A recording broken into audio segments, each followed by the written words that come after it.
পাশের বাড়ির ছাদে লাগানো এই ড্রাগন গাছগুলোকে দেখুন কত ঝোপালো।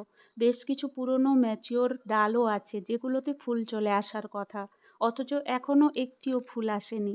আসলে এই ড্রাগন গাছগুলো ঝোপালো না, একেবারে অগোছানো অবস্থায় আছে। গোড়া থেকে ডগা পর্যন্ত অসংখ্য কচি ডাল এবং ভোঁতা ডালে ভর্তি। আর গোড়ার মাটিতে লাউ গাছ, পর্তুলাকা গাছ এবং আগাছায় ভর্তি। ড্রাগন গাছকে এইভাবে অগোছালো অবস্থায় রাখলে তাড়াতাড়ি ফুল আসবে না এবং পুরো সিজনে ফুল ফলের সংখ্যাও হবে অনেক কম। ড্রাগন গাছকে ছাদের রেলিংয়ে ঝোলাই বা স্ট্রাকচারে এবং যে কোনো পাত্রে লাগাই না কেন, ড্রাগন গাছের সঠিক নিয়মে অবশ্যই ডাল ছাঁটাই করতে হবে। একটি চারা থেকে ২ থেকে ৩টি ডালকে উপরে স্ট্রাকচার পর্যন্ত তুলব এবং স্ট্রাকচার বা রেলিংয়ের উপরে গাছগুলোকে ধীরে ধীরে ঝোপালো করে তুলব। একটি সুন্দর হেলদি ড্রাগন গাছ এবং বেশি ফুল ফল হওয়াটা নির্ভর করে অনেকটাই ডাল ছাঁটাইয়ের উপরে।